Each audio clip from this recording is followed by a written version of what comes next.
C'est cool de m'avoir ici. Hey, merci d'être là. Crime, c'est sharp. Steve Caron, man. Ouais. That's it. C'est qui Steve Caron? Steve Caron, c'est un gars de Sept-Îles, puis qui a décidé un jour de poursuivre ses rêves, puis de pas s'arrêter au fait qu'il vient d'une petite ville, puis de super loin de la ville. Fait que je suis parti avec mon baluchon, puis pas grand-chose. Déménager à Québec la première fois. Puis, en fait, avant ça, je jouais au hockey, comme beaucoup de jeunes Québécois. Puis j'avais le sport classique. Là. Le sport classique, j'avais l'ambition de jouer dans la Ligue nationale. Puis ça allait bien. Je me suis rendu dans la Ligue junior tiers 2, coaché par Michel Therrien. Il coachait dans ce temps-là. Lui, il était entraîneur-chef pour le national à Joliette. Puis l'année auparavant, il était assistant-entraîneur avec Bob Hartley pour le Titan de Laval.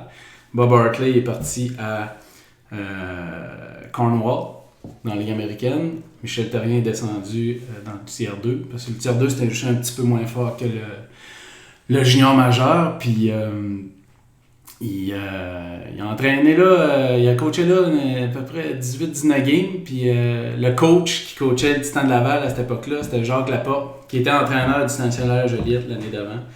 Puis quand il est parti, Jacques Laporte, Michel Therrien a switché. On est arrivé à une game, puis Michel Therrien. Puis moi, je l'aimais bien, il me faisait gauler. Tu étais goaler? Moi, j'étais gardien de but. Il était très exigeant. Puis moi, ça me prenait ça. Puis quand il est parti, Jacques Laporte est venu coacher à Joliette. Puis l'assistant-entraîneur, c'était le père du gardien numéro 2.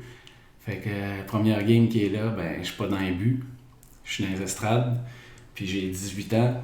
Puis je fais comme de la merde. Moi, je retourne chez nous. j'ai arrêté de jouer au hockey. C'est à ce moment-là. Comme ça, direct, je suis reparti chez moi. C'est sûr qu'il y avait une fille en dessous de ça. Là. Il y avait c'est ça qui est arrivé. Il y avait la fille à Sept-Îles, puis je suis arrivé à Sept-Îles, puis elle était avec un de mes chums. Fait que là, je me suis fait avoir. Fait que j'ai tout vendu ça, puis je me suis acheté un drum, puis des pâtes à roulettes, puis du pot. Puis j'ai commencé à jouer du drum à 18 ans. Le 21 décembre 1993, j'ai commencé à jouer du drum. J'avais jamais touché à ça de ma vie. Je jouais de la trompette au secondaire. Puis j'ai pratiqué. Parce que là, j'étais en retard sur pas mal de boys là, qui se faisaient un bout qui jouaient. Puis j'ai pratiqué. Puis pour, à un moment donné, je faisais de la radio aussi. Je travaillais dans une maison de jeunes, puis je faisais de la radio à travers ça. Fait que j'avais pas l'ambition... À Sept-Îles, j'avais pas l'ambition d'être un batteur professionnel à ce moment-là. Fait que j'ai dit, je vais aller étudier pour être animateur de radio. Fait que je suis parti à Québec 1 an. J'ai étudié au Collège des annonceurs radio et télévision. J'ai pas appris grand-chose parce que je m'en foutais un peu. Là. J'avais 19 ans, puis... Je venais de laisser le hockey, une grosse passion. Fait que j'étais un peu... Ma crise d'adolescence, je l'ai eue pendant cette année-là, à Québec. Puis, j'étais revenu. J'ai quand même appris une couple d'affaires dans ce cours-là. Je suis revenu à Sept-Îles pendant 1 an, puis j'ai continué à pratiquer la batterie en malade mental pour m'en venir à Montréal en 97, puis aller étudier au Cégep Saint-Laurent. Mais là, comme j'ai pris la décision un peu tard, fait que j'ai pas pu passer les auditions à ce moment-là. Fait que quand je suis arrivé à Montréal, j'ai pris des cours avec Magella Cormier. C'est un des batteurs les plus malades au Canada, mais pas reconnu parce qu'il est toujours resté dans le domaine du jazz fusion. Puis il a jamais joué la game de jouer la musique pop pour gagner sa vie. Lui, c'était jazz fusion puis rien d'autre. Puis fait que cette année-là, j'ai étudié avec lui. Puis le 5 mai 1998, je me suis fait écraser par un autobus de la STCUM, qui s'appelle aujourd'hui la STM. STM, ouais. Cet événement-là, autant ça a été négatif sur le point physique, tu sais, tu te fais écraser, t'as les pieds en arrière de la tête, t'as des vertèbres de cassées. Fait que là, dans le fond, attends un peu, là, tu t'es vraiment fait ramasser par l'autobus, là, comme... En fait, pas frappé puis revolé. Ouais. C'est que l'autobus, elle s'avançait pour prendre son arrêt, moi je suis passé en avant d'elle pour sauver 30 secondes, c'est comme on fait souvent au lieu de rester sur la piste cyclable. Puis, c'était en bike? J'étais en bicycle. Puis c'est arrivé coin de Notre-Dame, puis Voyons, c'est quoi la rue? Notre-Dame puis Pineuf. Un super beau coin pour mourir. Mais t'es un peu là, tu dis t'avais les jambes en bas, donc l'autobus me fait tomber ouais. sur le côté. Puis ben, à ce moment-là, j'ai eu l'idée de rester couché sur le dos pour que l'autobus passe. Mais c'est des autobus à plancher bas. Puis j'avais des cale-pieds. Fait que les pieds ont pogné dans l'autobus avec le bicycle. Puis ben, là, je me suis ramassé entre les deux roues d'en avant, les pieds en arrière de la tête. Oh my god. Ouais, j'ai été pas mal chanceux. Mais moi, à ce moment-là, ben, tu penses que bon, ben, ça y est, c'est de même que ça finit. Et là, t'étais conscient pendant ce temps-là? Conscient, puis ça se passe. Je sais pas s'il y a quelqu'un qui t'a déjà raconté un accident, mais ça se passe tellement lentement. Lentement dans ta tête, t'as le temps de penser à tout. Ouais, j'ai déjà fait un 720 un moment donné sur l'autoroute, puis tu le vois, là, là, ça fait PAC! Exactement, c'est ça qui se passe. Puis ben, pendant que ça arrive, c'est un peu comme un rêve, là. Qu'est-ce qui se passe, puis paf, là, le premier 5-6 secondes, t'es comme... Qu'est-ce qui s'est passé dans ta tête? Je rêve-tu? Puis à ce moment-là, quand tu t'aperçois que, bon, ben, je suis pogné en dessous d'un autobus, les pieds en arrière de la tête, bon, ben, c'est à soir que je vais mourir. Ouais. Il était 7h, à peu près 7h, le 5 mai, j'étais supposé d'aller voir le lancement de l'album Dehors Novembre des Colocs. Puis mon chumé, il avait pas réussi à avoir une passe pour moi. Fait que j'ai décidé d'aller pratiquer du drum à la place. Mon local, il était à Longueuil, juste l'autre bord du port Jacques-Cartier. Puis ben, je me suis pas rendu. Fait que je me suis ramassé en dessous de l'autobus. Une chance, je suis resté en dessous de l'autobus pendant 45 minutes. C'est les pompiers qui m'ont sorti de là avec des coussins. Ils ont réussi à lever l'autobus parce que la remorqueuse de la STCUM, à ce moment-là, était pognée dans le trafic. Fait que 45 minutes, arrivé à l'hôpital, des pneumothorax de chaque côté à froid parce que j'allais mourir, parce qu'il y avait du sang, puis de l'eau, puis de l'air qui se ramassait entre le poumon puis la cage thoracique. Fait que... puis là, ben... Et ça en est suivi une couple des tests, puis et tout. Puis je suis resté à l'hôpital seulement 2 semaines et demie. Je suis sorti après 2 semaines et demie parce que... Tu marchais ou tu marchais pas encore? Je marchais avec des béquilles. Parce que la grosse blessure, ben, c'était les poumons cassés, les vertèbres cassées. Mais le fémur, j'avais une tige des vis dans le fémur, fait que j'avais pas de plâtre. Fait que la réhabilitation, elle était plus rapide. Mais à chaque jour, le moment où j'ai réussi à me lever debout, la première journée, je me suis levé debout à côté du lit, je suis venu vert, presque tombé, passé out. J'ai dit à maman, le lendemain, je me rends jusqu'à la porte. Puis elle dit, ben non, tu peux pas te rendre jusqu'à la porte avec une marchette. J'ai dit, demain, je me rends jusqu'à la porte. Je me suis rendu jusqu'à la porte, puis à chaque jour, ben, je me poussais comme ça, puis c'est ça qui m'a aidé à sortir de l'hôpital. Puis 3 semaines après, je suis retourné à Sept-Îles. Mes parents sont venus me chercher, je suis retourné à Sept-Îles. J'ai joué du drum 3 semaines après avoir passé en dessous d'un autobus. J'aurais pas dû.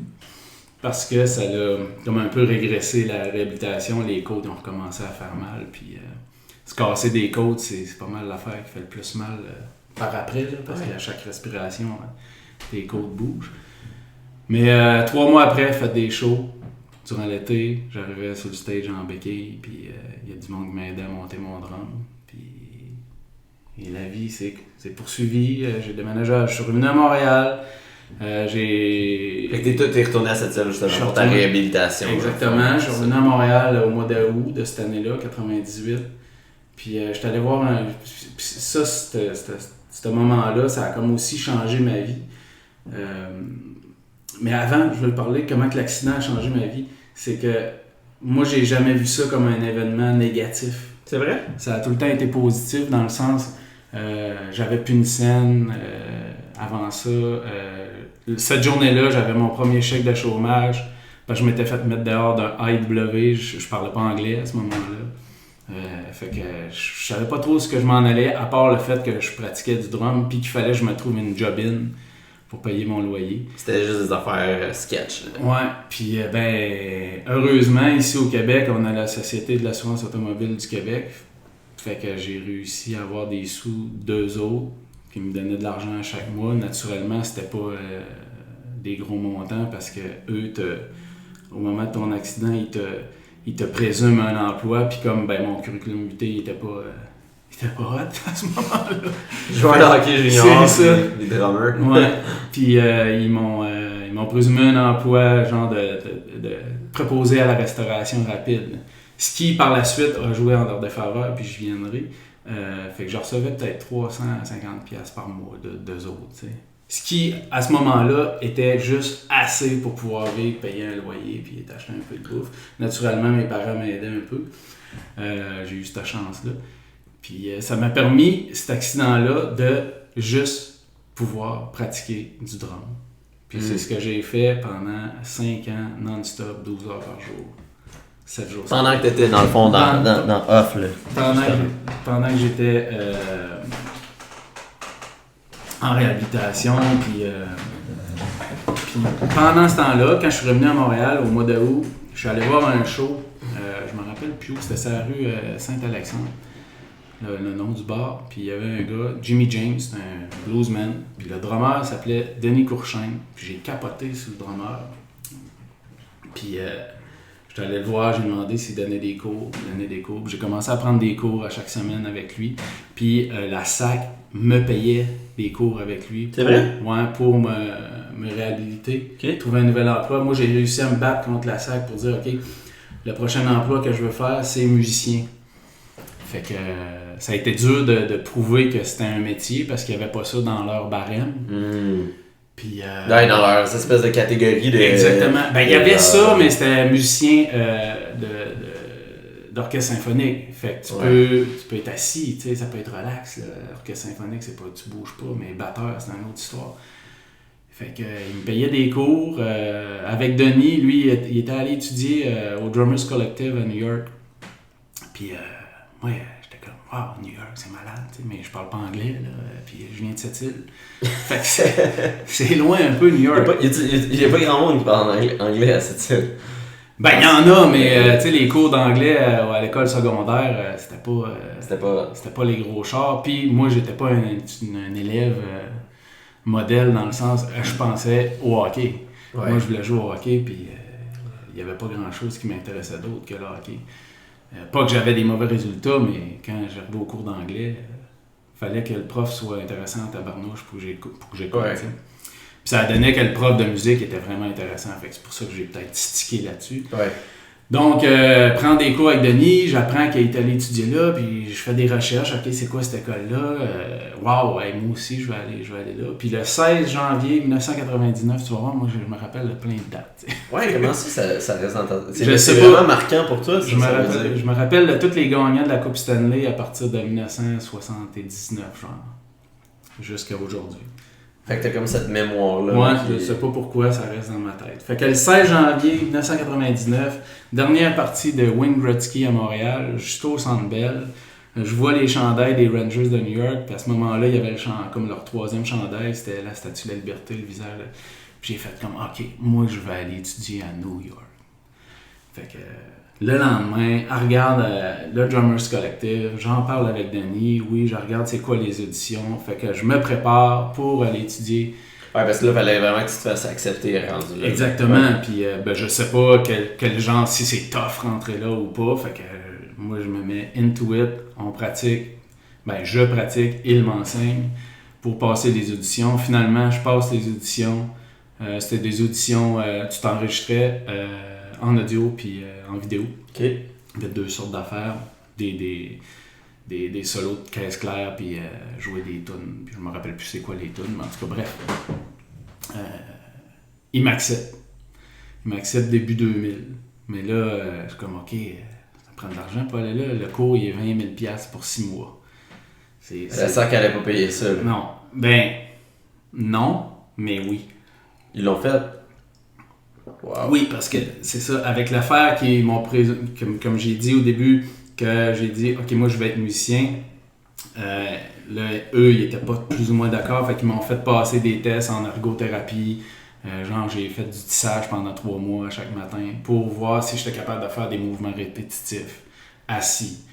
Fait que les blessures ne me permettaient pas d'être debout longtemps, me permettaient pas d'être assis longtemps, donc être musicien, faire un concert d'1h30, c'était parfait. T'sais. Mais là, peut-être que je fasse forward, mais là, t'es correct. Là, ça va vraiment mieux, je suppose. Ouais. Là, t'as plus de problème. Ben, j'ai des douleurs des fois, là, mettons, quand c'est super humide l'hiver, il fait froid, j'ai mal au poumon ou dans le cou, tu sais, mais... Ça l'a pris... c'est parti, là, Ouais, ben, je me suis entraîné, je fais attention à moi, je m'étire, je joue au hockey, je fais du yoga à l'occasion, j'ai commencé le CrossFit. Je suis pas là 3 fois par semaine, là, mais... Tu bouges, là, Non, je bouge, j'arrête pas. Puis la batterie, ben, ça fait que t'es en forme aussi. Fait que... Mais c'est exigeant, là, aussi, faire ça, là. Ben, de la manière dont moi je joue, oui. Tu sais, il y a des concerts où tu peux être un peu plus relax. Si je joue pour Isabelle Leroux-Boulet versus Radio, c'est deux shows complètement différents. Là. Tu peux pas rester assis en arrière de ton drum puis juste faire ta shit avec Radio ou avec Pierre Lapointe ou... ça brasse, là. Ben, ça brasse, ouais. Quand je finis un show, je suis tout trempe, là, comme une game de hockey. Fait que, tout ça pour dire que, finalement, je t'ai accepté à New York. Janvier 2001, je m'en vais à New York. J'embarque dans l'autobus. Je parle pas anglais. Les mois précédant ça, ce que je faisais pour apprendre le plus de choses en anglais, je m'étais pris deux émissions de télé que j'enregistrais. Puis que chaque fois que je comprenais pas un mot, je le cherchais dans le dictionnaire anglais. Puis si dans la définition, je comprenais pas un mot, je le cherchais. J'avais des feuilles mobiles pleines de mots, puis de savoir ce que ça voulait dire le mot. Tu t'étais vraiment donné les bons outils, justement, pour apprendre. Les émissions, c'était Friends puis Seinfeld. Oh shit! Ça, c'est Seinfeld, un beau bijou, là. Ouais. Moi, j'ai stické plus sur Friends par après, là. Fait que j'arrive à New York, embarque dans l'autobus, Greyhound, puis arrive à New York pour la première fois de ma vie, comme wow, à 26 ans, parle pas anglais, embarque dans le taxi, puis l'agent de la SAC à ce moment-là m'avait dit « Ah, il y a un beau bed and breakfast dans Harlem. » Moi, j'étais allé là, c'est une Québécoise qui tient ça. Moi, le gars naïf, « Ok, Harlem, j'ai vu ça dans un film, dans New Jack City. » Par exemple. Oh shit. Fait que, on va aller là, ça va être cool. Fait que j'arrive là, la madame m'accueille, c'est super gentil, mais c'est tellement sale là-dedans, ça n'a aucun bon sens. Elle m'apporte dans la chambre qui est à peu près grande comme ta pièce ici, il y a 2 lits superposés, donc on est 4 à rester là-dedans. Moi je suis là pour 6 mois. Je suis comme, ben non, là. Mais en même temps, mon budget il est fait en conséquence que je vais rester là. Tu sais, la SAC m'ont donné tant de sous pour payer mes cours, mais il fallait aussi que je débourse de l'argent justement pour le loyer puis ma nourriture. Fait que là, je suis comme tabarnouche, je peux pas rester. Tu t'attendais comme pas à être autant tassé puis dans ce coin-là. Puis... Non, mais là, le coin n'était pas un problème à ce moment-là. Fait que là, je pars, je vais à la salle de bain, le bain est noir, puis je suis comme tabarnouche, je peux pas rester ici. Mais en même temps, mon budget est fait en fonction que. Fait que je fais bon ben c'est ça, c'est l'aventure. Fait que j'ai faim, je m'en vais à l'épicerie, fait que je suis dans Harlem, puis je sais pas pourquoi cette journée-là, j'avais des pantalons beige, un chandail beige, je suis blanc, j'ai les cheveux longs à peu près comme toi, j'ai une couette, puis je suis à Harlem. Puis là, je suis seul de blanc. Le gars de cette île qui arrive là, comme ok, c'est ça, être une minorité, puis tu sais, comme je peux filer les gens qui sont des minorités ici, comment ils peuvent se sentir, ça doit être épouvantable. Mais je m'en fais pas avec ça. Moi, tu te faisais regarder, tu sentais qu'il y avait une certaine ambiance. Une petite haine, là. Mais pourtant, moi je tripais, là. J'étais comme, malade, c'est comme dans les films. Puis, fait que là, je vais à l'épicerie, puis là, j'arrête sur le bord d'une cabine téléphonique, j'appelle ma mère. Pas de seul dans ce temps-là. Non, puis j'appelle, puis il y a un gars qui arrive à côté de moi, puis il se met à pisser à côté de moi. À côté de la cabine téléphonique, j'étais comme, ok, ben maman, ben là, pendant que je te parle, il y a un gars qui pisse à côté de moi. Puis ce qui était cool, c'est que, je me rappelle plus, c'était la rue Malcolm X, je pense, si je me souviens bien. C'est ça? Je me souviens plus sur quelle rue j'étais, mais je voyais l'Empire State Building comme au loin. Tu sais, j'étais au nord de Central Park, puis j'étais comme, wow, c'est malade. Le mois de janvier, il fait chaud. C'était bon. Fait que moi je trippe, même si je me fais regarder, je parle pas beaucoup anglais, tu sais, à l'épicerie, de la misère à... Mais ce quartier-là, ça s'était amélioré, mettons, depuis les dernières années, au moment où oui, selon la dame de la SAC qui m'avait suggéré d'aller là, oui. Ouais. Mais toi, mettons, en tant qu'expérience là-bas, finalement. Ben, je m'en viens. Ouais. Fait que là, je pogne mes sacs d'épicerie, un dans chaque main, puis je marche à la rue, puis là, je vois une gang de gars avec leur ghetto blaster sur le bord des marches, pareil comme dans les films. Là, je fais comment, ils ont pas l'air safe, eux autres, je vais changer de bord de rue. T'sais. Puis en même temps, dans ma tête, je fais non, je vais rester ce bord-ci, ils vont s'apercevoir que j'ai peur, mais je vais pas leur montrer que j'ai peur. Si tu traverses la rue... C'est ça, ils vont peut-être venir me gosser. Fait que là, je passe à travers eux autres, puis j'en ai accroché un avec mon sac. Fait que là, hey man, what the fuck, blablabla, blablabla. J'ai continué mon sac, puis à un moment donné, j'entends gling, gling, gling, gling. Il m'avait lancé une bouteille de vitre. Puis après ça, des roches. Puis, mais il me pognait pas. Il pognait les chars à côté de moi, puis hey, je marchais vite, mais j'étais pas loin de la plage. J'arrive à la place, je mets mes sacs à terre, je cherche la clé, rentre dans la place. Je m'en vais dans ma chambre, puis là, je fais comme holy shit, je peux pas rester ici. Je peux pas rester ici 7-6 mois, ça n'a pas de bon sens. Fait que là, j'avais mon guide sur New York, ok, que je peux aller rester, je me note des places, ok, demain matin. Puis là, il est pas tard, là, il est comme 6h30 là, du soir. Là. Fait que je reste dans ma chambre toute cette soirée-là, je suis même pas sorti. Y avait-tu d'autres monde dans ta chambre à ce moment-là? Pas à ce moment-là, il y avait du monde en bas, mais cette nuit-là, je m'en souviens pas. Je me souviens. C'était flou, là. Ah ouais, le lendemain, je me souviens d'avoir pris le métro. Première fois dans le métro de New York, c'est pas le métro de Montréal. Tu es parti avec toutes tes affaires? Je suis parti, non, j'ai laissé mon sac à dos là, parce que je savais pas. Fait que là, je suis allé voir des places. Il y avait une place à l'université de New York, proche de Washington Square. Fait que là, ils me disent, de ce que j'ai compris, pardon, faut que tu sois étudiant pour pouvoir avoir accès aux résidences. Fait que là, je fais comme tabarnak, j'avais checké une couple de places proche de l'université, mais toutes les personnes me disaient, faut que tu sois étudiant à l'université. Bon, ben. Fait que là, je décide, je m'en vais à l'école, au Drummers Collective pour la première fois. Fait que là, je rentre là, c'est super petit, c'est peut-être grand comme l'appartement ici. Là. C'est des petites pièces. Et par la suite, je m'aperçois que c'est des petites classes aussi de 4-5 batteurs par classe. Fait que je trouvais ça cool, super personnalisé. Fait que là, la femme, elle me dit, de ce que je comprends, il y a une place, là, ça s'appelle le Seafarers and International Housing. Va là.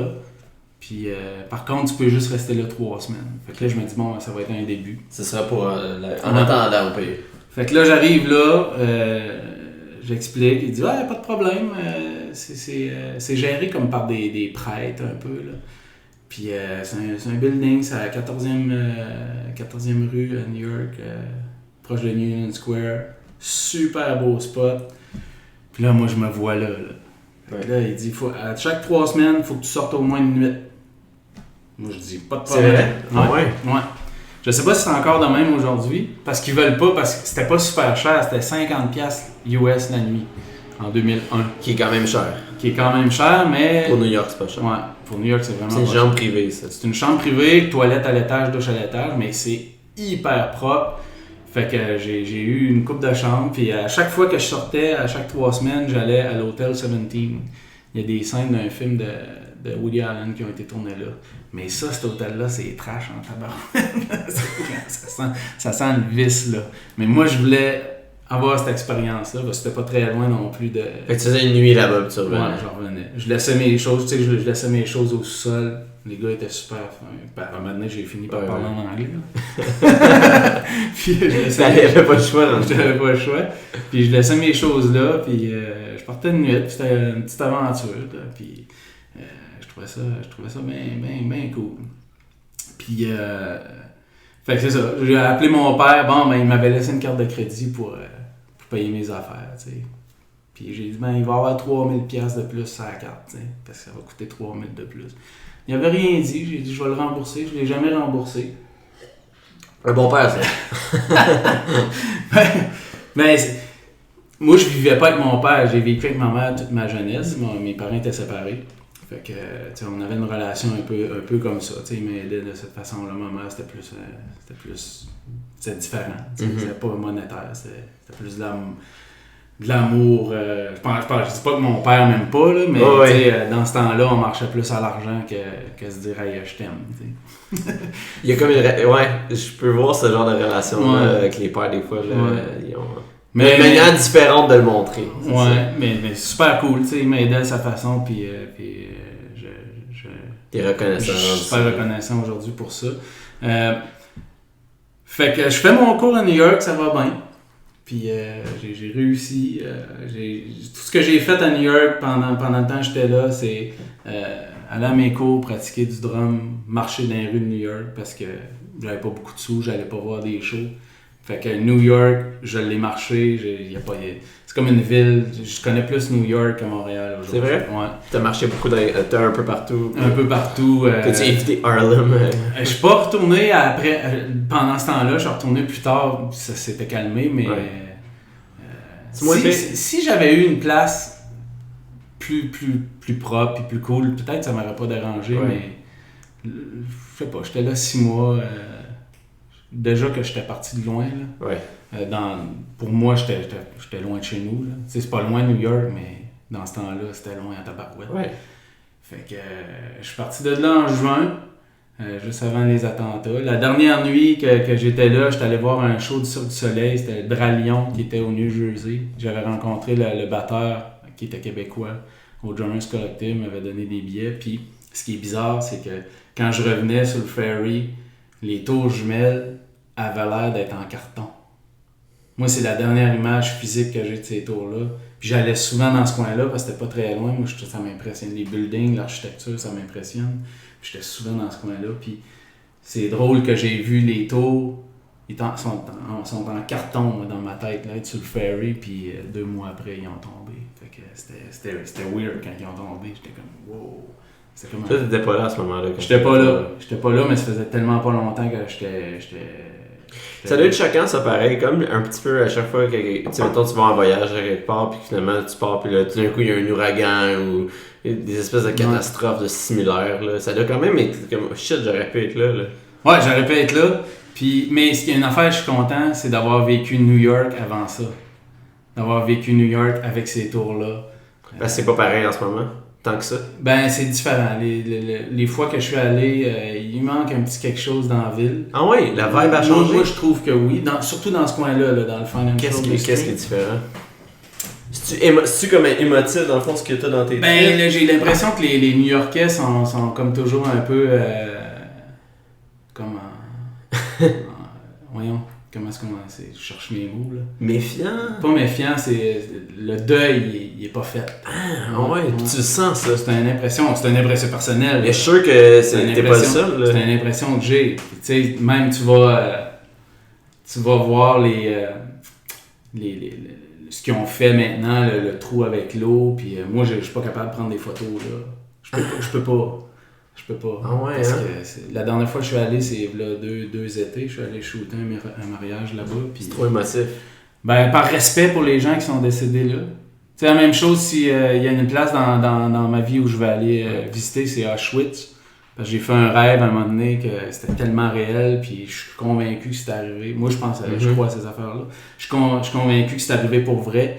Puis il faut absolument que j'aille visiter ça, mais je suis abonné à un compte Instagram de Auschwitz, puis il y a des gens qui prennent des photos, là, puis je suis pas sûr. C'est quoi Auschwitz? Auschwitz, c'est le plus grand camp de concentration des nazis qu'il y a eu durant la Deuxième Guerre mondiale, où il y a des millions de personnes qui sont mortes là.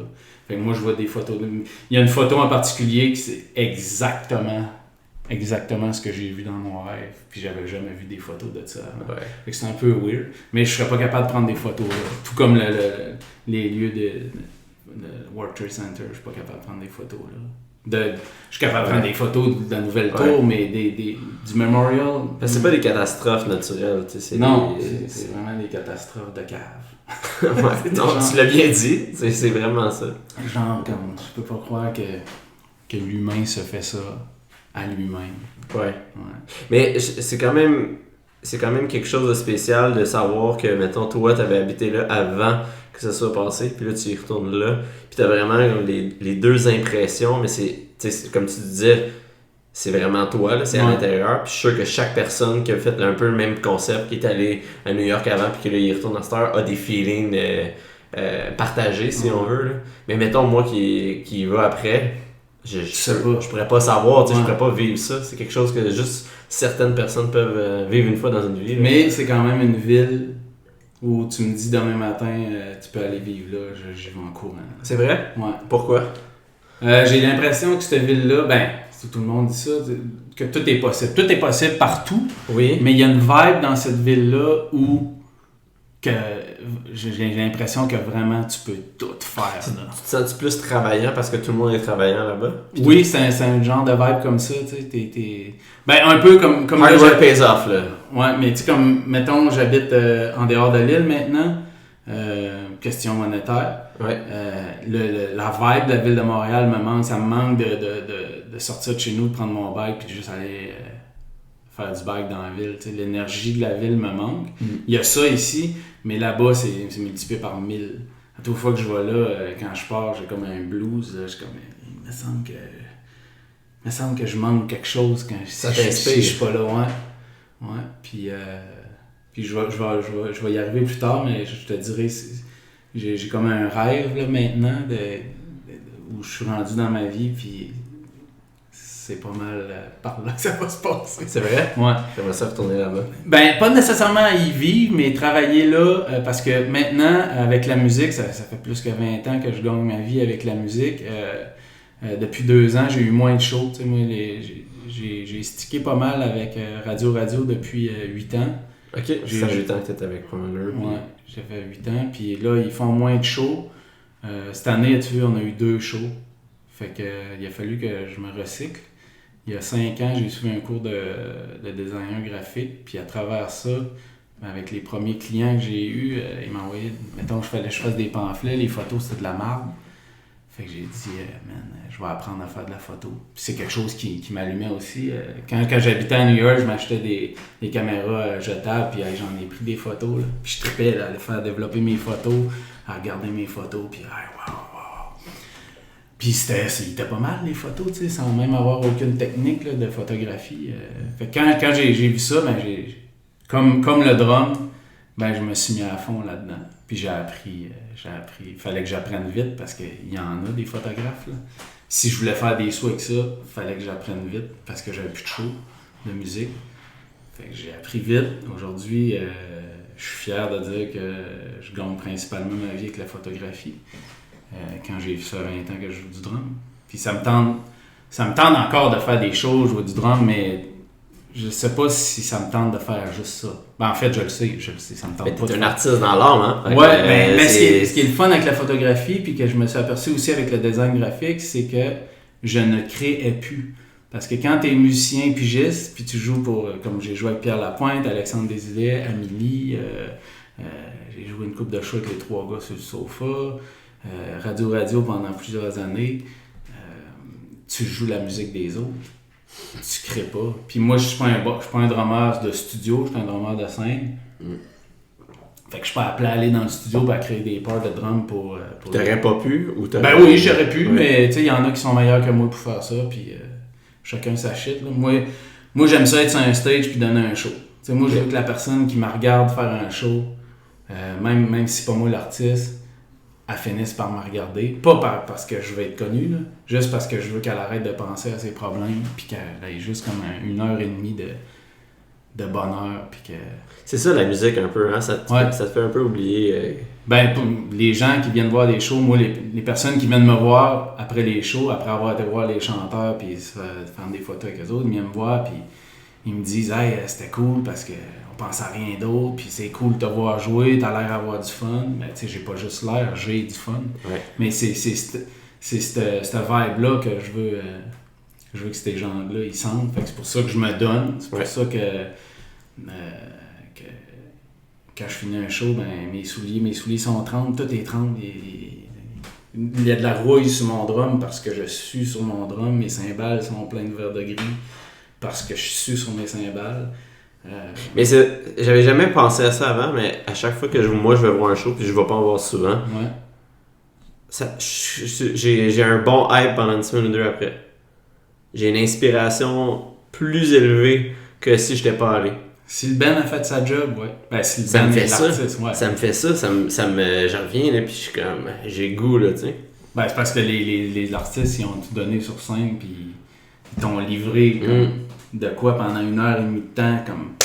c'était dindant. Puis, Ouais. moi, c'est ça qui me fait triper dans les shows. Là. Le dernier show que je suis allé voir qui m'a fait ça, c'est Radiohead. Là. Comme Oh shit. récemment, c'est comme... Man, les gars, ça fait 25-30 ans qu'ils sont encore là, comme au top. C'était juste wow, ils se donnaient. Ouais. Puis c'est ça qui me fait triper. Mais en même temps, que je fais moins de shows, je réussis à retrouver ce buzz-là dans la photographie parce que je crée quelque chose. Si une personne, moi sur Instagram, je pose une photo, puis s'il y a une personne qui a like, man, je capote. Ça n'en prend pas. Tu sais, il y en a que s'ils n'ont pas 200 likes sur leur photo, là, leur journée est finie, ruinée. Moi, je m'en fous. Une personne. Puis que des gens maintenant me disent qu'ils aiment mes photos puis qu'ils veulent m'engager pour que je fasse des photos, je trouve ça comme wow, là, ça fait pas longtemps que je fais ça, mais je trouve ça complètement buzzant. Là, j'allais chanter la tune de Watatata. C'est complètement buzzant. Mais tu te donnes quand tu fais de la photo aussi, comme quand tu fais tes shows. Ouais, mais récemment, fin avril, j'ai fait un mariage en Louisiane. Hein? J'ai shooté pendant 12 heures de temps. Ils t'ont amené là-bas? Ouais, ils m'ont fait venir là-bas, ils m'ont logé. C'était des Québécois? Non, c'est une fille de la Louisiane puis un gars de la Nouvelle-Écosse. Une fille de la Louisiane que j'ai rencontrée en Nouvelle-Écosse qui apprenait le français. OK. Puis que maintenant, elle fait du graphisme. Ben maintenant, même dans ce temps-là, elle est graphic designer pour des grosses revues à New York. Puis le fait qu'elle me demandait à moi, oui, on se connaît, mais le fait qu'elle me demandait à moi, et non pas un photographe de New York qui est célèbre, c'était comme tout un honneur. Puis ils m'ont amené là, j'ai justement fini hier d'éditer les photos de ce mariage-là. Puis j'ai shooté 12 heures de temps pendant la journée, puis le lendemain... Ça en fait des cartes mémoire, ça. Ouais, mais surtout ça fait pas mal de... J'étais magané le lendemain, là. C'est super sportif, t'es même... Tu peux pas manquer la shot. Non, moi je t'ai connu à cause du podcast que t'as fait avec Joanie Jutra. Puis je suis convaincu qu'elle, pendant une game de football, on a en cours en tabarnouche, des mètres, là, puis avec ses 3 caméras sur elle, c'était un workout. Là. Ouais. Tu peux pas arriver là, puis la veille, t'as viré une brosse. Faut que tu sois en shape. Puis je suppose qu'il y a aussi une certaine interaction aussi avec les gens, surtout dans un mariage, peut-être un peu moins, mettons, dans un contexte sportif, parce que l'athlète est vraiment concentré à faire, mettons, la tâche qu'il a à avoir, mais dans un contexte de mariage, il faut quasiment que, pour que les photos soient encore meilleures, ou du moins les profils des gens qui soient à l'aise avec toi, qu'il y ait un certain confort, puis que toi t'es mettons dans leur élément justement, qui sont là pour pas être tout stiff. Puis tu sais, des fois il y en a qui sont pas à l'aise de se faire prendre en photo. T'sais. Ouais, ben le côté de la musique m'aide à faire ça, tu sais, parce que je suis habitué d'être en avant des gens, de sourire aux gens, même. Tu sais, ça se peut que tu files pas, là. Ouais. Mais faut que tu aies l'air d'être heureux. D'être heureux, puis d'être content de les prendre en photo, puis il faut que tu les mettes comme tu dis, faut que tu les mettes à l'aise, tu peux pas avoir une face de bœuf. Fait que ce que j'aime à propos de la photographie, c'est ça, c'est que j'ai encore un contact avec le monde, puis encore plus, parce que j'étais à 2 pieds des autres, tandis que quand je suis sur une scène, ben il y a le devant de la scène, il y a les artistes, puis il y a mon drum qui me sépare d'eux. Puis c'est pas tout le monde qui vient me voir après un show, des fois je défais ma batterie, puis je remets ça dans le truck, puis il n'y a plus personne. Ciao bye, fait que on va à l'hôtel, je me couche, puis on va dans le truck à la main. As-tu un élément marquant d'un show que tu aurais donné dans le passé, un peu comme les autres éléments marquants dans ta vie? T'sais? Y a-tu un show que tu pourrais mettre le doigt dessus et dire, oh, ça c'était... Il y en a 2, il y en a 3 en fait. Il y a un show avec Alexandre Desilets, c'était dans mes derniers shows que j'ai fait avec lui. C'était un show d'un bar sur la rue Saint-Jean à Québec.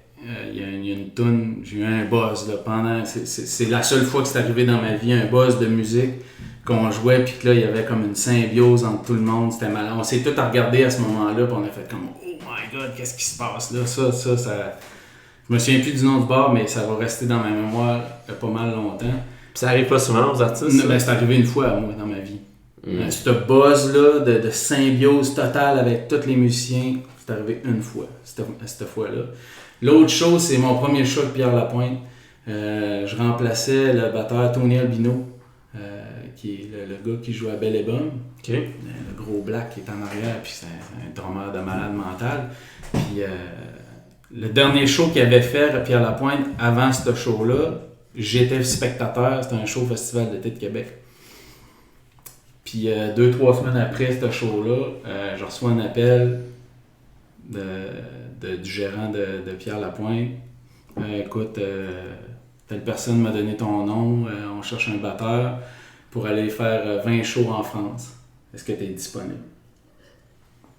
Oui. Oui. Oui. Je vais pas y penser. Non, oui, je suis disponible.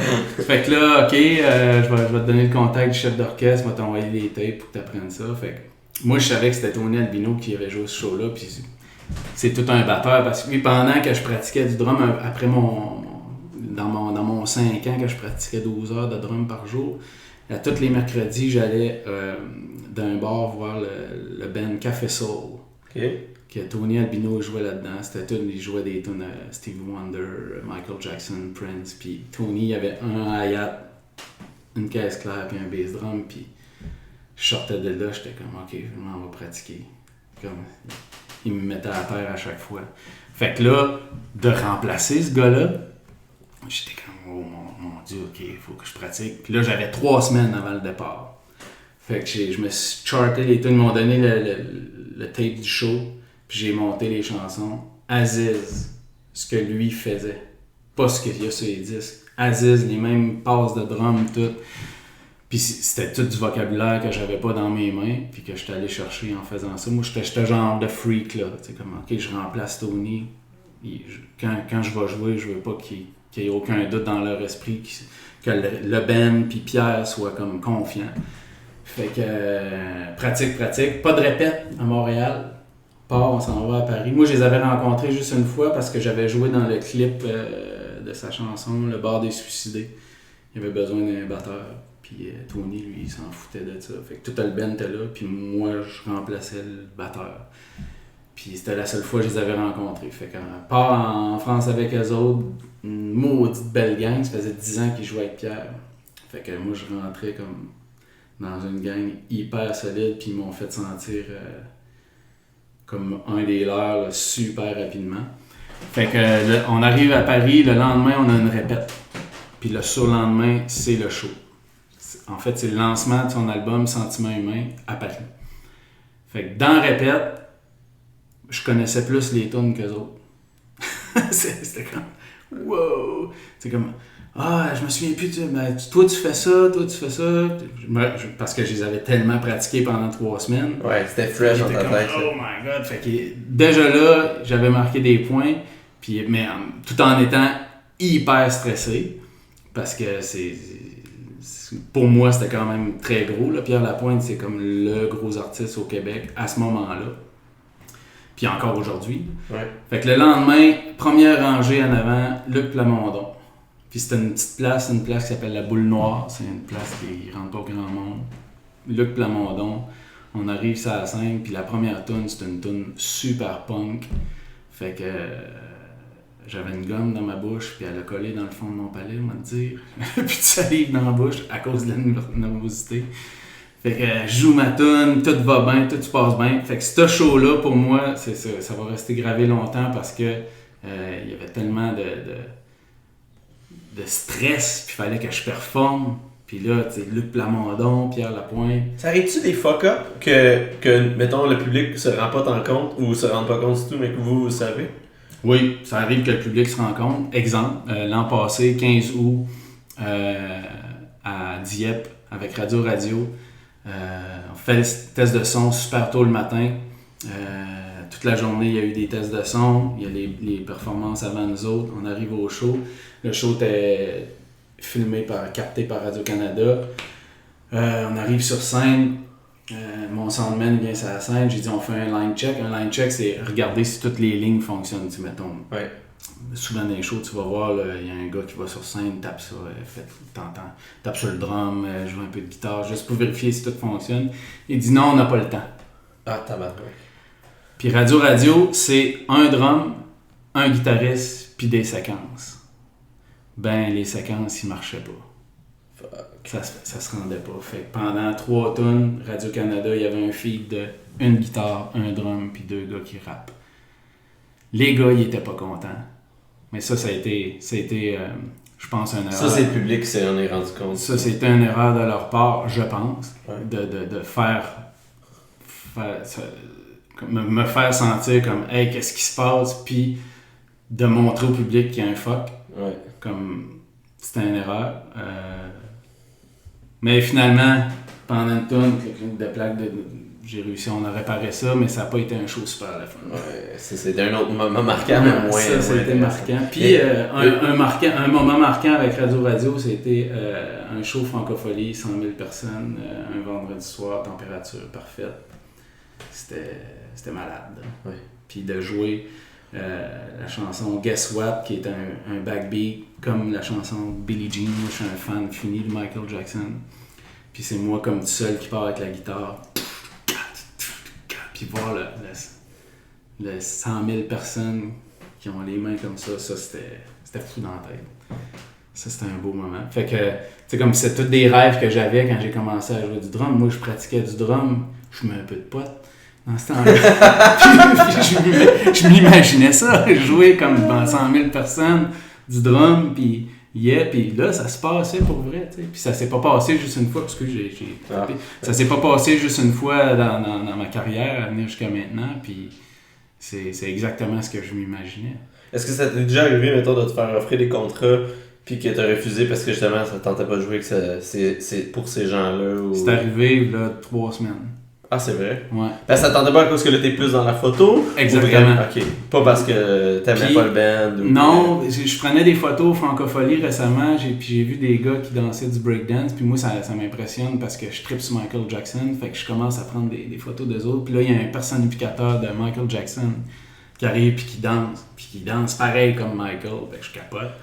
Je prends des photos, je cherche chez qui, je m'aperçois. Fait que là, j'entends les gars, après avoir fini de danser, ils disent « Ah, on fait un show le 30 août prochain, on reproduit exactement la tournée Bad de Michael Jackson, costume, lumière, musique. » Je fais comme « Wow! » Moi, dans ma tête, c'est « Hey, je vais aller shooter ce show-là. » Fait que j'y écris au gars, je trouve c'est qui, j'y écris.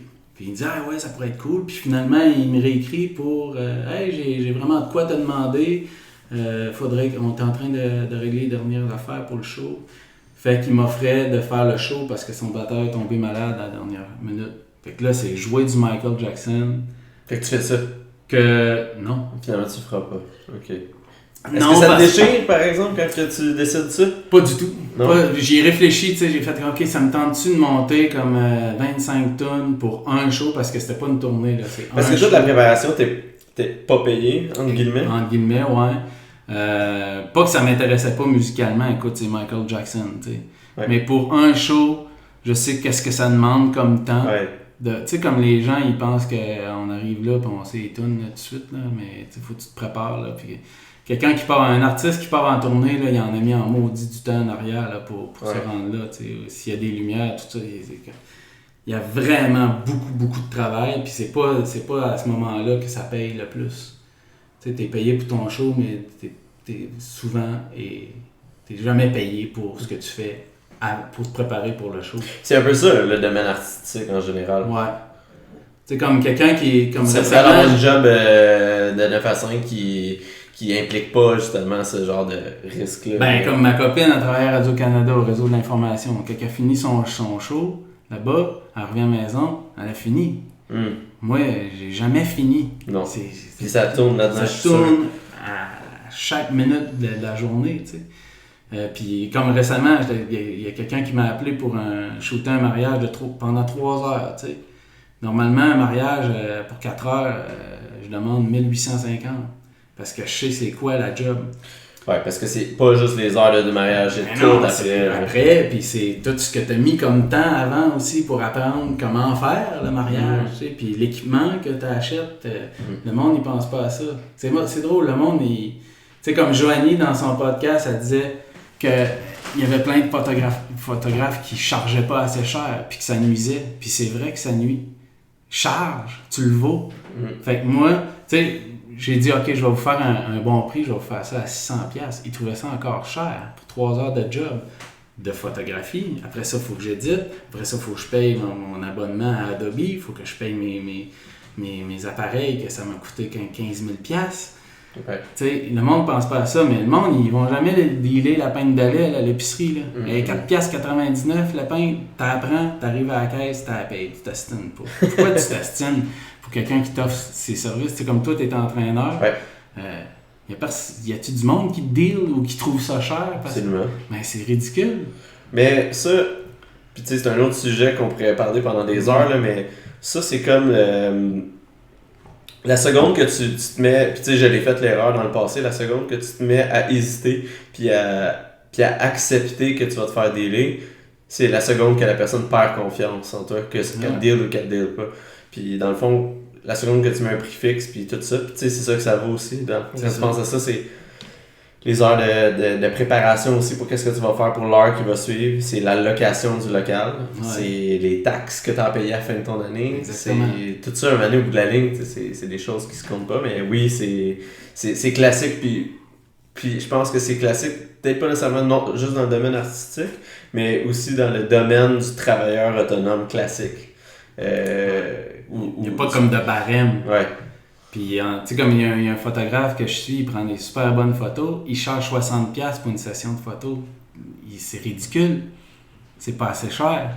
Comment est-ce que tu veux que je compétitionne avec ça? Pourquoi 60? Je sais pas, ben parce qu'il veut avoir plus de clients, mais moi ce que je pourrais dire, je sais pas s'il écoute le podcast, c'est comme aie confiance en toi, puis charge. Comme je suis Alexandre Champagne sur Instagram. Ouais. Il est un super bon photographe que lui aussi s'est recyclé. Il faisait de l'humour, puis il fait de la photographie, puis ça marche au bout de ses affaires. Mais en tout cas, vu de l'extérieur, ça a l'air de marcher au bout. Ouais. Récemment, il faisait... il a ouvert des dates pour des photos en studio, 20 minutes de la session, il charge 200. Ouais. Là, le monde, hey, 200$ pour 20 minutes de photos. Non, hey, le gars, là, il a travaillé fort là, pour avoir l'œil qu'il a, pour savoir son comment... 20 minutes, il vaut le 60 de quelqu'un d'autre. Tabarouette, oui, tu sais. Puis il faut pas avoir peur de charger. Pas pour fourrer le monde, juste parce que c'est ça que ça vaut, tu sais. Puis dans même chose en musique, j'ai perdu des jobs en musique parce que je chialais qu'on n'était pas assez payé. C'est vrai? Ouais. Je suis sûr que ça me fait pas peur d'entendre ça. Je dirais pas à qui, tu sais, mais tu sais, moi, je suis allé virer à Sept-Îles pour... Cool, là, je viens de Sept-Îles. Mais je suis allé virer à Sept-Îles pour 75$. Non. Ben, réfléchis à ça, là. Même pas ton gaz. Ben, c'est pas une question, tout est payé, t'embarques dans le truck, 75$ pour le show, plus des perdièmes, mais j'en reviens, 75$ pour aller virer à Sept-Îles. Ça prend 3 jours de job pour 75$. Qui va aller travailler pour 25$ par jour? Mais, tu sais, à un moment donné, tu t'aperçois, OK, ben, je vaux plus que ça. Fait que je vais charger, puis là, en demandant plus, sans nécessairement exagérer, tu sais, ben là, non, si tu fais ça, ça va te donner de la visibilité. Et combien de fois je me l'ai fait dire, ça va te donner de la visibilité. Puis ça n'a finalement, t'en as pas donné tant que ça. Ben, peut-être que oui, mais c'est toi qui vas payer le loyer à la fin du mois. C'est ça. Moi, j'ai pratiqué, je le sais que j'ai fait en musique, puis je sais ce que j'ai fait en photo. Faut que tu me payes pour ça. Puis ben, la musique, moi je trouve que les musiciens, on n'est pas assez bien payés. Tu sais, comme la pyramide est en l'envers en tabarouette. Là. C'est vrai? En musique, ben, je te parle par expérience. Qu'est-ce que tu veux dire par que t'es à l'envers? Ben, mettons, je donne un exemple. Je sais qu'ils font le travail qu'ils font, mettons, ceux qui bookent les shows dans les agences de production. Ils demandent 15% à l'artiste. 15%, mettons, de 10 000. Fait que lui, il fait 1500$ pour avoir fait 3-4 coups de téléphone. Oui, il a travaillé super fort pour avoir les contacts et tout. Mais jamais comme l'artiste ou le musicien va avoir mis... Il n'a pas mis autant d'heures que le musicien puis l'artiste pour être sur la scène. Il est un meilleur vendeur. Il est super bon vendeur. Ouais. Des fois, pour avoir 10 000$ pour certains shows, je sais pas comment il a fait. Mais il a eu pareil. Mais il ramasse quand même 1500$. Il n'y a personne qui chiale pour ça. C'est pour ça que la pyramide... C'est caché, ça. Ben, puis l'artiste, je ne sais pas comment il va ramasser, mais l'artiste, là, il paye 1500$. Il faut qu'il paye 25% de ce qui reste à son gérant. Après ça, à son gérant? Ouais. Le gérant, c'est pas l'agent? Non. C'est pas la même affaire. Ah, t'es sérieux? Certains artistes, là, par exemple.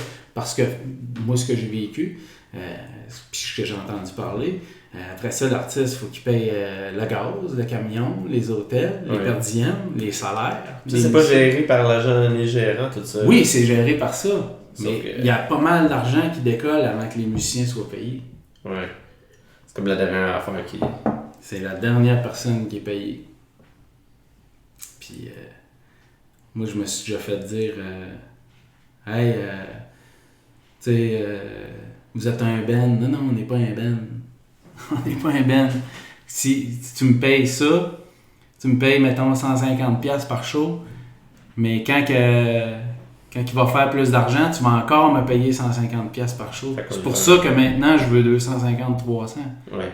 C'est le risque que moi, je prends de pousser avec toi. Tu sais, peut-être ton artiste fait pas beaucoup d'argent maintenant, mais toi, tu vas toujours quand même ramasser ton 15% puis ton 25%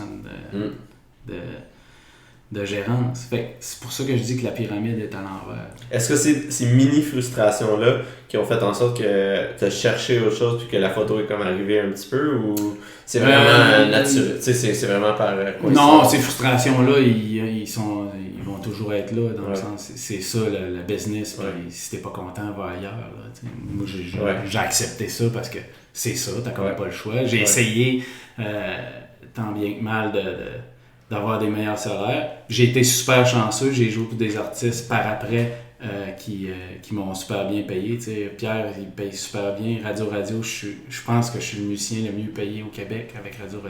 J'ai plus de responsabilités, mais je suis super bien traité avec eux financièrement. Mais c'est pas la frustration qui m'a poussé vers la photographie, c'est plus j'avance en âge. La tournée, c'est fatigant. C'est vraiment, vraiment, vraiment fatigant. Ça devient de plus en plus difficile avec l'âge. Mes goûts changent aussi. Puis ben, regarde, tu vois, ça fait 2 ans que j'ai pas vraiment cherché, mais les artistes avec qui je joue, ils font moins de shows. Fait que faut qu'à quelque part l'argent rentre. Puis ça me tente pas d'aller vendre des souliers chez Yellow. Fait que c'est pour ça que j'ai étudié en design graphique. Puis je me suis lancé à fond en photographie. Puis j'ai pas eu peur d'aller cogner aux portes. Puis de demander. Ouais. Et tu l'avais fait quand tu as commencé à jouer du drum aussi? Exactement la même affaire. Tu sais, moi, c'est... La pire affaire qui peut arriver, c'est de faire dire non. Ouais. C'est comme si je fais de la photographie de rue, puis je vois quelqu'un, je le trouve hot, le personnage. Là. Moi, je trouve que c'est un personnage. Je m'en vais demander si je peux le prendre en photo. Ben, plus souvent qu'autrement, tu te fais dire non. Il y a un gars au marché dans Talon qu'il faudrait vraiment que tu prennes. Ouais. Il joue de la guitare avec son chat. Ah ouais? Son chat est toujours avec lui. Puis je le vois, il se promène en vélo à Montréal. Tu le manques pas, là. Son chat il est sur lui, sur son bike. Il se promène partout. Tout un personnage, là. Ça, c'est hot, là. Il stand out, là. Ben, tu le vois, puis il raconte une histoire juste en le voyant. Ouais, c'est ça qui me fait flipper, c'est ça. Ouais. Ben, tu vois, peut-être que lui, il me dirait non, peut-être qu'il me dirait oui, mais... Tout le monde... Ah non, mais je le vois, le monde, ils prennent en photo. C'est super cool, mais il y a des gens qui veulent absolument pas, tu sais. Ouais. Puis ça, faut que tu respectes ça. Mais je sais plus où on s'en allait avec ça. Mais tu sais, t'as pas avoir peur de demander. C'est ça. J'ai laissé faire dire non. Non. Comme il y a peut-être 2-3 mois, j'ai vu qu'il y avait un tournoi de 3 contre 3 de la FIBA. Un tournoi de 3 contre 3 de basketball qui se passait en dessous du pont Jacques-Cartier au mois de septembre. J'étais comme, j'aimerais ça, shooter ça, parce que j'ai shooté l'équipe féminine puis masculine de basketball à McGill. Puis j'ai vraiment aimé ça. Là. C'est une autre affaire que de shooter du hockey ou mettons, j'ai shooté du baseball ou du water polo. Puis j'étais comme, j'aimais ça. Fait que je les ai écrits sur Instagram. Puis hier, j'ai eu un courrier. Justement, après-midi, le gars de la Suisse, on a une conférence téléphonique, il m'engage pour faire des photos de ce tournoi-là. Comme, j'ai juste demandé. Là, la pire affaire, c'est qu'il aurait dit non. J'ai demandé une commandite à Sony, mais j'ai pas eu de retour. Non, c'est ça. Mais tu vois, ça va venir. C'est ça. C'est pas...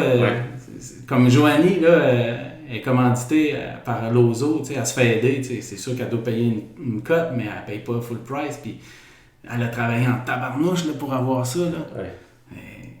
Comme son livre il est juste en arrière de moi, là, c'est malade, ce travail-là.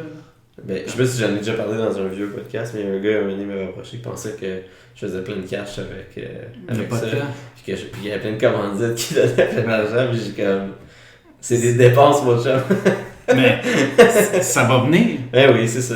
Puis comme justement dans ce podcast-là de Joanie, tu dis que tu sais, il y en a plein qui font comme juste une dizaine de podcasts puis arrêtent. Puis je pense que tu étais rendu au 31e ou 32e. Ouais. Là, aujourd'hui, t'es le 42. Tu sais, ça fait déjà 10 de plus. Là. C'est malade. Mais tu sais, je pense qu'à toutes les semaines, il y a quelqu'un qui m'écrit ou que moi je vais écrire à 2-3 autres personnes. Puis là-dessus, il va y avoir beaucoup de noms, des no response.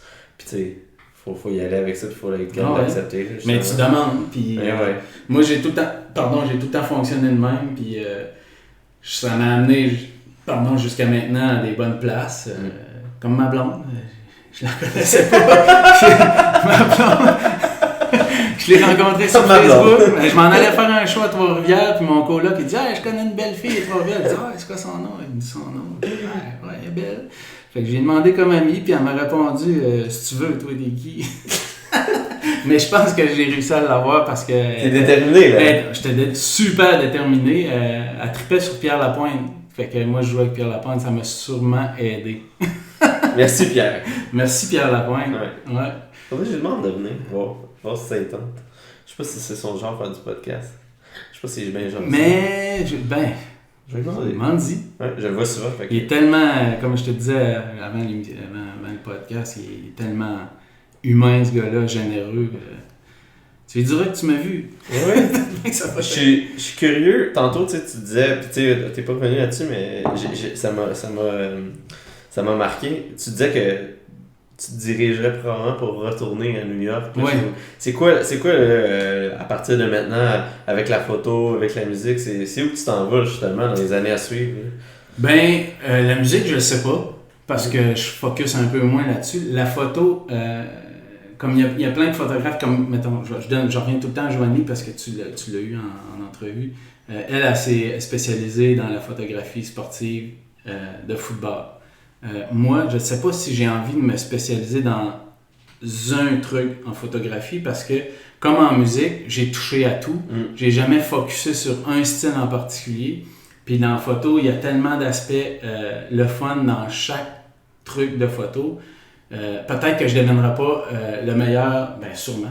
C'est sûr que je ne deviendrai pas le meilleur dans tout, mais dans chaque, mettons en photographie immobilière, ben, ça m'aide à faire de la photographie architecturale. Ouais. Puis de la photographie architecturale, ben, ça m'aide à faire des photos, de la street photography avec des gens, puis comment placer mon building en arrière de la personne.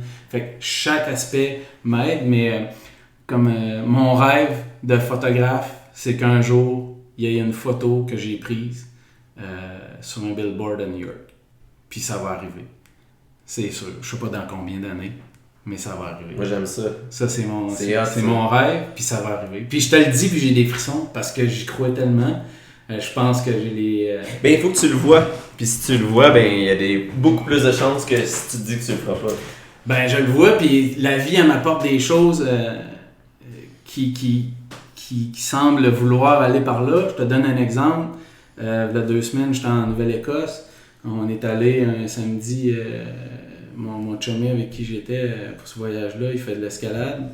On est allé à une place, il faisait de l'escalade de roche, genre comme que tu commences vraiment, vraiment bas, puis que c'est pas super haut, mettons c'est 5-6 mètres de haut. Puis on a pris des photos toute la journée. Il y a des jeans Ma Vie. Nous autres, moi j'étais commandité par les jeans Ma Vie, lui avec, pendant qu'on jouait avec Alexandre Desilets. Puis moi j'ai toujours gardé une belle relation avec la fille des représentantes canadiennes des jeans Ma Vie. Puis je m'aperçois que Jérôme, il a les jeans Ma Vie pendant que j'ai le show. Puis je fais comme, hey man, je vais envoyer ça à Renée, elle va capoter. T'sais.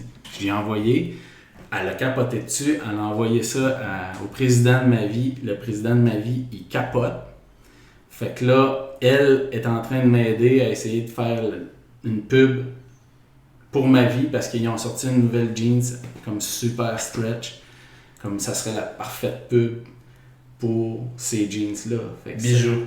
Fait que ça va-tu marcher? Je sais pas, mais tu sais. Puis j'ai pas envoyé la photo à René dans cette optique-là. Je savais juste qu'elle allait triper de voir Jérôme sur une roche avec ses jeans, tu sais, qu'elle nous donne. Ouais. Fait que... T'aurais pu aussi dire, j'ai pris pis c'est tout, là. Ouais, c'est ça. Ben, là, elle a dit, hey, ouais, je capote, elle l'a envoyé. Puis là, justement, avant de venir ici, j'étais allé faire printer des photos. pour y donner de Jérôme sa roche, puis elle capote, puis là, elle veut m'aider à essayer d'avoir, peut-être pas de l'argent, je sais pas, ben sûrement qu'ils vont payer s'ils veulent avoir ça pour de la pub, mais c'est comme un pas vers où je veux m'en aller, puis j'ai plein d'affaires de même qui arrivent, comme le gars du tournoi 3 contre 3 de basketball. Il m'a envoyé le briefing de photographe. C'est un méchant contrat de malade mental, dans le sens qu'il y a de la job à faire. Je suis pas juste sur le court prendre des photos, puis après ça, j'y envoie. Là. Il veut des affaires spécifiques, puis c'est un super beau défi. Puis c'est comme, je m'en vais vers là. Cet hiver, j'ai photographié les Canadiens de Montréal. T'sais. Pourquoi? Parce que je jouais avec un des trainers au hockey. Que j'ai dit, puis je le connais pas vraiment, je le connais juste parce que je l'écœure puis il m'écœure parce qu'il me score, tu sais, ou que moi je le save. Puis il disait, hey Patrick, tu penses-tu que je pourrais? Puis ça a fonctionné. Et je demande. Insane. Ouais. Même à McGill, je joue tous les lundis à l'Université McGill avec des anciens des Redmen puis des Marlets. Puis il y en a un qui est responsable des coms là-dedans. Fait que j'ai dit, hey, les Redmen, je peux-tu photographier ça? Ouais, ils m'ont engagé. J'ai fait des photos pour les Redmen, déjà rendu là. C'est ton genre de 5 à 7, être dehors, puis sortir, puis d'être là dans le monde. Là. Ben oui, c'est super cool. Puis ben, je vais pas arrêter. Je vais pas arrêter d'aller ouvrir les portes, parce que si tu n'ouvres pas les portes, il n'y a personne qui va l'ouvrir pour toi. Puis c'est tout le temps ça que j'ai fait dans ma vie, personnelle puis professionnelle, puis ça a tout le temps marché. Puis je pense que... C'est comme, mettons, je me suis ramassé avec Pierre Lapointe parce que j'ai trouvé une fille belle d'un show. Puis j'ai commencé à sortir avec elle, puis elle était signée par la même compagnie de disques que Pierre. J'ai joué avec elle, j'ai rencontré du monde, puis là, j'ai commencé à jouer avec Pierre. C'est parce que j'ai demandé à la fille, hey, là j'ai l'air du gars qui court un peu partout, là, mais ça fait 9 ans que je suis avec ma blonde. C'était à part. Hey, j'ai 3 questions finales pour toi. Ouais. Puis ça va bien fitter là, dans le contexte. Fait que la première, je la pose à tout le monde. Si t'avais à déménager... Là, je pense que je sais déjà ta réponse. Si t'avais une place à déménager puis rester le restant de tes jours, ce serait où? À l'extérieur du Canada. À l'extérieur du Canada? Ouais. Ben c'est bien évidemment New York. New York City. C'est sûr, à 1000%. Je sais pas ce qu'elle me fait. Pourtant, j'ai vu plein d'autres places dans le monde. Ouais. Là. Mais. T'es un gars de ville, là. Pas nécessairement. C'est plus le. Je suis une personne super rêveuse. Puis je pars facilement dans la lune. Ma blonde a dit, tu m'écoutes jamais, t'entends pas ce que je te dis. Mais c'est parce que je pars dans la lune, je suis facilement d'être concentrable. Puis ben, cette ville-là, j'ai l'impression que tu peux rêver comme à l'infini. Nice. Mettons que tu rentres dans une pièce, puis ça c'est la question 2. Tu rentres dans une pièce, c'est quoi la tune qui part? C'est quoi la tune qui t'identifie? Billie Jean, Michael Jackson. T'es mon plus vite, là. T'es mon meilleur, ouais, là. Là. Tu réponds juste. Je t'explique pourquoi. Cette tune-là, c'est la tune la plus facile puis la plus difficile à jouer au drum. Pour vrai? Ouais. Parce que c'est au drum. Ouais. C'est un backbeat. C'est super simple, là. Tu pourrais l'apprendre en 2 secondes. Sauf que il n'y a pas de fil de drum à part une place dans la tune. C'est comme tout le temps. Oui. C'est juste ça. Puis à un moment donné, il y a un floor tom. C'est juste ça qu'il y a comme fil. Puis j'ai souvent gagé, quand j'enseignais beaucoup la batterie, j'ai gagé avec mes étudiants, ok, si tu joues Billie Jean sans toucher à rien d'autre, pas le tom, pas les cymbales, pas de fil, jusqu'à la fin, sans toucher à rien, ton cours est gratuit, il n'y a personne qui a réussi. Même moi, je suis pas capable. C'était qui le batteur qui a joué cette tune-là? C'est qui le batteur qui a joué sur cette tune-là? On les connaît pas vraiment, hein, les musiciens de... Ben c'est parce qu'il y en a plusieurs.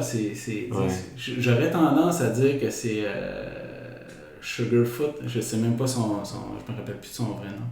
Son surnom c'est Sugarfoot. Okay. Parce qu'il était très fort avec son pied. Là. Son surnom c'était Sugarfoot. Puis, mais c'est la tune, c'est Billie Jean. Puis j'ai fait des gigs de DJ. Billie Jean, quand le party lève pas, tu mets Billie Jean, puis c'est sûr que ça part. Par contre, J'ai fait un DSJ set pour un party de Noël d'une ville qui s'appelle Delson. Puis ça n'a pas levé, là. Mais zéro paintball. Le party ne levait pas, là, ça ne levait pas. Le monde était plate. Là. Excusez Delson, mais c'était plate. Puis je dis, ok, je la sors, c'est sûr que ça va marcher. Hey, Billie Jean n'a rien, il s'est rien passé. J'étais pas mal déçu. Et tu mets un set carré. Même à ça, il n'y avait rien qui marchait. J'ai tout essayé. Puis ma dernière question, c'est la première fois que je la pose. Puis j'étais inspiré d'un autre podcast que j'avais demandé, mais quel conseil est-ce que tu donnerais à toi il y a 10 ans? C'est une bonne question, ça. Commence à faire de la photo tout de suite. Oh, très fort. Parce que, je te dis pourquoi. Parce que il y a 10 ans, c'est comme vraiment là que mettons, je te dirais 11 ans. Quand j'ai commencé à jouer avec Pierre en 2009. Ah non, ça fait 10 ans. En fait, ça fait 10 ans, c'était moi-ci que j'ai eu l'alcool de Pierre Lapointe. Je dis ça parce que j'ai vu tellement de belles places dans le monde. Ah ouais, t'as voyagé. J'ai voyagé beaucoup. J'aurais dû prendre plus de photos. En 2016, j'ai commencé J'ai commencé un vlog. Je faisais des vidéos à chaque show de Radio. C'est hot, ça. J'en ai fait pas mal. Mais YouTube, tout ça? Ouais, sur YouTube. Le Caron, sur YouTube, ils sont là. Il y a des niaiseries qui se disent, mais tu sais, comme on est allé à Beijing, Shanghai, j'ai des vlogs de Beijing, Shanghai, tu sais, Vancouver. C'est dur de faire des bons vlogs, c'est dur. C'est super difficile, mais ça m'a amené à la photographie, parce que j'ai vraiment trippé faire ça. Mais si j'avais un conseil, c'est commence la photographie maintenant. Puis, mais ça n'enlève absolument rien au fait que je suis content du parcours que j'ai fait, puis que j'ai commencé juste quand j'ai commencé. Je retarde ça juste une couple d'années. Où est-ce qu'on peut te rejoindre, Steve? Instagram? Instagram, Le Caron. Le Caron. Puis, est-ce que tu as un site web pour la photo? Pour Lecaron.ca. Vous allez tout trouver là. Photographie, graphisme, musique. Ouais. C'est comme une page. Tu cliques, ça t'amène. On peut te booker là. Tu peux me booker, tu peux On va mettre ça dans la description. Parfait. C'est simple, Le Caron. Le Caron. Le Caron. Pourquoi Le Caron? Parce que mon nom de famille, c'est Caron. Puis je voulais pas que mon prénom soit dans mon nom de photographe parce que je m'appelle Steve. Puis Steve, ça dit un peu mon âge. Pas que je suis jeune. C'est un vieux nom. J'ai 44 ans. Pas vieux. J'ai 44. Mais non, moi je le sais que je suis pas vieux, mais il y a des gens ils peuvent faire comme il est vieux, lui, ça, Steve, c'est les années 70. Mais simplement pour cacher ça. Pas que au contraire, je suis vraiment content de vieillir parce que je deviens moins con d'année en année. Puis j'aurais pu mourir à 23 ans, puis je suis rendu 21 ans plus tard, je suis encore là. Fait que c'est 21 années de plus que j'ai à triper dans la vie. Puis j'espère que ça va se poursuivre encore bien longtemps. Mais Le Caron, parce que il y a un accent circonflexe à l'envers dans la langue tchèque qui s'appelle un caron. Fait que mon logo, c'est comme je le mets sur le haut. Fait que ça m'a fait un logo. L'artiste en toi qui sort. Ouais, j'y ai réfléchi en tabarouette. Ouais, je vois ça. Mais ça peut peut-être prétentieux, ça peut paraître prétentieux d'avoir son nom de photographe, Le Caron, tu sais, comme Le Caron. The Smith Vibes. Ouais. There we go. Parfait. Merci, man. Ça fait plaisir, merci à toi.